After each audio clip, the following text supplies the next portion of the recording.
Welcome everybody to the World Wide Web. So yes, as the title will review, we are gonna live long and prosper, and we're gonna rank the Star Trek movies.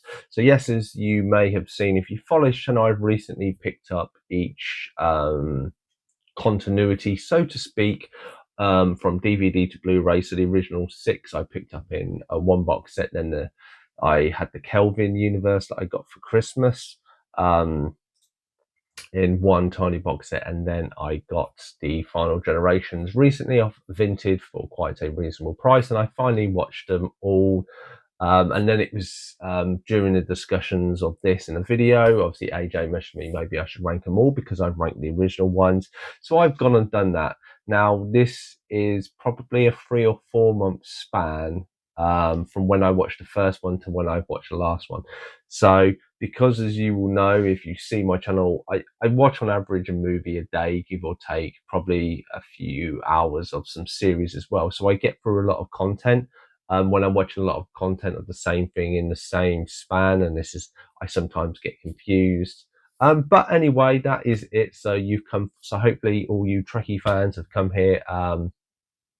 Obviously, if you feel free, do click that subscribe button. I do appreciate that. I'm more than happy for you to drop in the comments your selection of how you would rate them, or even do your own video. And I'll happily watch that and see how we compare. So we should get into it. So there are 13 movies from start to finish. There are 6 original ones. There are 6 from the original Star Trek of William Shatner, 4 from Generations, and 3 from the Kelvin universe. So there are 13. So we will do it in reverse order. So 13. The one I have first off is Star Trek the Motion Picture. So kind of the first one I watch, I found a lot of people will love it and a lot of people find it. For me, it was 1 hour of them. This is the new ship. Wow, all spectacular, and then kind of going off and doing probably a mission which could have been titled into an episode. I found it very prolonged, very slow. Now, in this instance, I haven't got the massive connection to William Shatner's team. Was brought up on Generations, and then obviously from Generations, it was Deep Space Nine and Voyager. Probably Deep Space Nine and Generations were the 2 I probably had the most relationship with. I did watch Voyager. I don't know if I finished Voyager, but I have seen Picard, and I do keep up with most of the Star Trek movies. I like the first few seasons of Discovery. I know I'm in the majority of that. But yeah, for this one, I enjoy it for what it is, but for me, it felt, for the first movie, it felt quite slow. And as I say, and it just didn't. It was too much of this is our new ship, and then every other movie, then blowing it up and getting a new one. You revisit the same sort of thing, but it's just me. So that is number 13. Number 12, we have The Final Frontier. Yep, just have to make sure.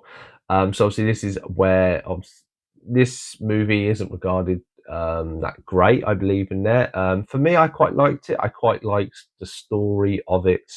I enjoyed that it was slightly a different pace for me. The ending felt far too quick.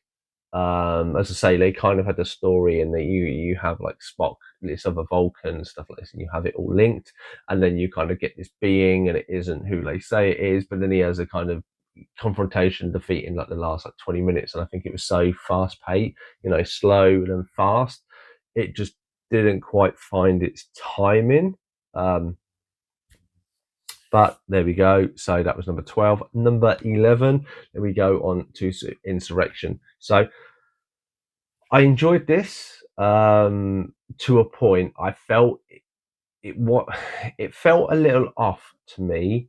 Obviously, them having this human race, and obviously the kind of splitting of it in these ones that have then gone off, who don't live forever, and then have the converted faces, who then want to kind of capture the rest of their clan, put them on this spaceship off the planet and stuff. Like, it was interesting when it opens up and Data's supposedly gone rogue and stuff like this, and there was a few little bits that were in it, and I appreciate it for why it probably isn't. Even though it was only 11, I do understand that this was setting up bits with Riker and Troy for Insurrection and stuff, for them to be married. So I appreciate it for that. But yeah, that is number 11. So number 10. So this is the Kelvin trilogy. So we have to do a bit back. So Beyond is basically how we were doing this. So number 10 is Star Trek Beyond. I enjoyed this new reiteration of it. I did think when watching it in the cinema, it was very clever. Rewatching it, it did dull a little bit on me in points. I did like, because it's such a different universe. Um, Obviously, it's a bit of a shame of like Anton Yelchin passing after the making of this. I did like the bad guy, like the fact that he was human, but then kind of distorted and stuff, and then but again, I don't know. Maybe the overall story of having this, of him destroying it and how they want to destroy it, maybe it didn't go that well. So that is number 10. So number 9, still with the Kelvin universe, it is Star Trek. So it is the first one.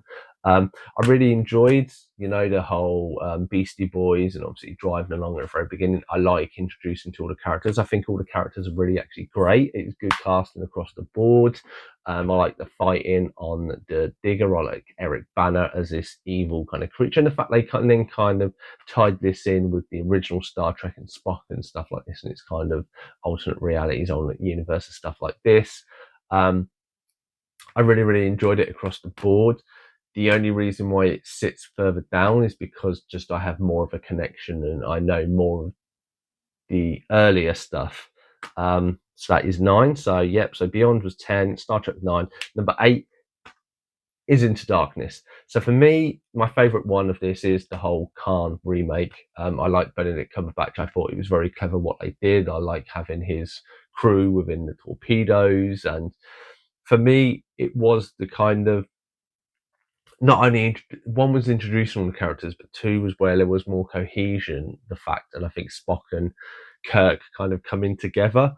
Um, Bones, because you've already got the relationship between Bones and Kirk, but I felt like it, and it is by far my favourite.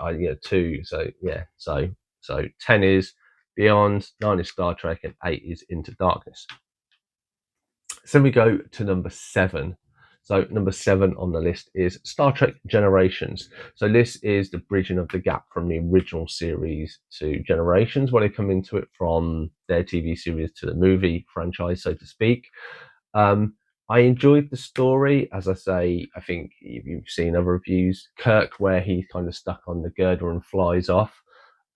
Seemed a bit silly for me. The fact he falls on the girder when they're trying to get across the bridge to the device, and he's like, I'm struggling. They get him back up, and then he goes, I need to go to the device, and then just goes back down.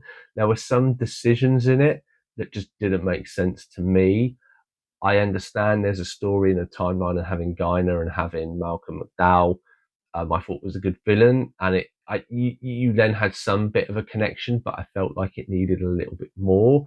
The fact you had in the beginning, Chekhov, Bones, and obviously Kirk, Shatner there, but you didn't have any of the rest of the team, and obviously Sulu's obviously represented by someone, and there was just that kind of, or was it Scotty? Not Scotty, not Bones, and there was this, the fact there were several members missing and stuff.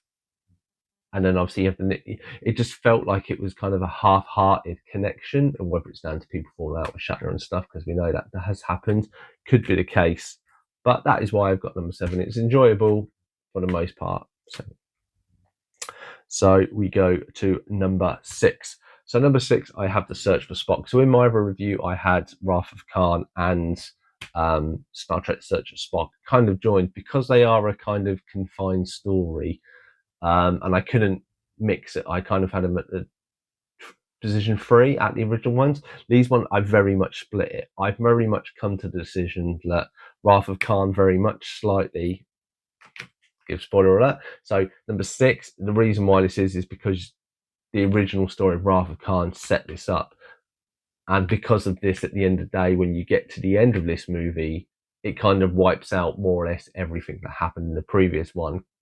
Kirk's son is dead, the planet is gone, and all this stuff. And, and they found Spock and that he just, and, kind of has a reboot and he is done. And because it within itself doesn't do much for the franchise, and there isn't much, you do have later Kirk, I think in 6, says about the loss of his son and that. But it just, yeah, for me, it was missing that little bit. But yeah, obviously, and then we go into 5, which is obviously Wrath of Khan. I know people love this and probably have this as number 1. For me, I felt this was all right. It, it I enjoyed it for what it was. In all fairness, me, I would probably rank, if you put the two together, I Into Darkness and this, I think I would rate Into Darkness over this. But I do have memories of obviously um, Chekhov having the worm ear. I remember that was the one kind of thing I always remembered from a kid. I like the fact he was a kind of this bad guy general and his kind of style, and I think it worked really well. But for me, it's he's labelled as this genius, and then they kind of outdo him. Basically he's just prodigal genius, and basically they annoy him to bring him into like the cloud to destroy him.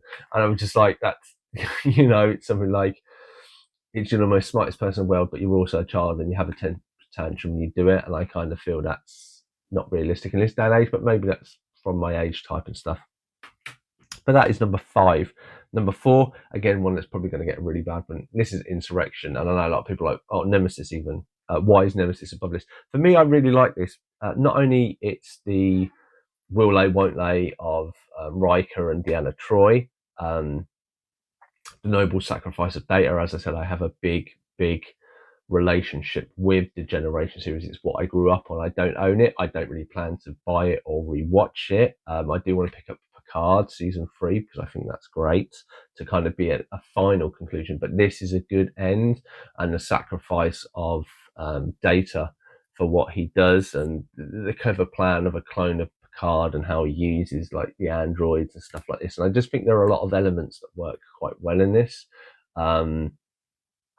I feel that maybe him dying and stuff like this, of this natural disease, they probably could have tweaked it a little bit. But I didn't think it was a bad movie in the thing. It's something a little bit different. Obviously, you have the fact the link of the telepathy, and obviously, like it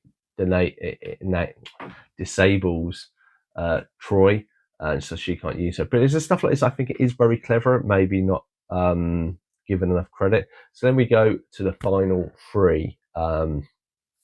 So in reverse order, we have The Undiscovered Country. So really liked this movie. Obviously, this is the final send-off, so to speak, of William Shatner.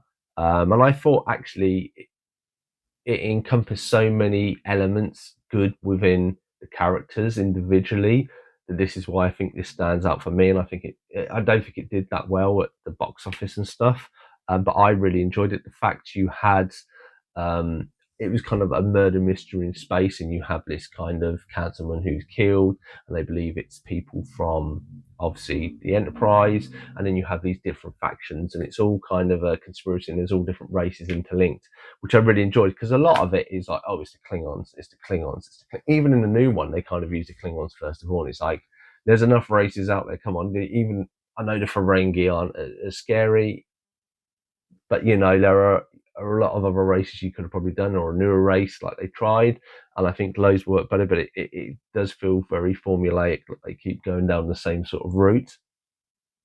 But anyway, that is that. So number 2, wondering where people get it.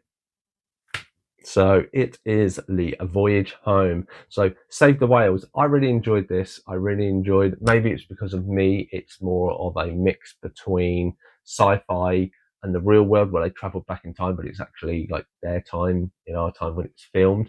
I thought it was very clever. I thought having the cast all walking around, having to change clothes, and the fact it was all, the world is threatened from, very early on. It's like, this is the being, it is right there, it will destroy us, but we need something, and it's Wales, and all we have to use time travel.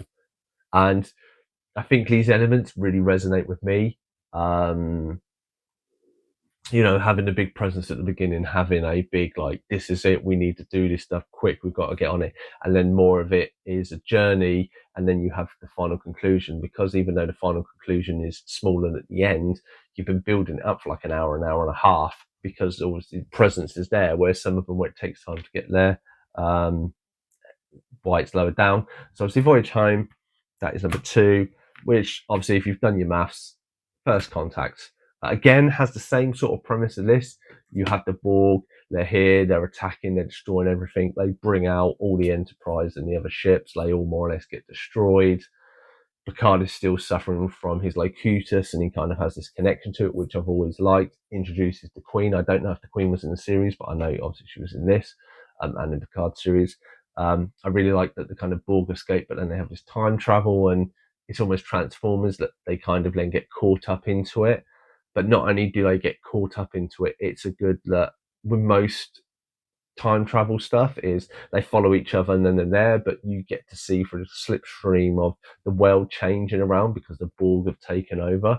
And yeah, and then going back and you having this first contact, which is something that I think was mentioned in Star Trek, but we've never ever seen it. The fact you have time travel. So you have modern day people dealing with what it would be like if people turned up and they had this.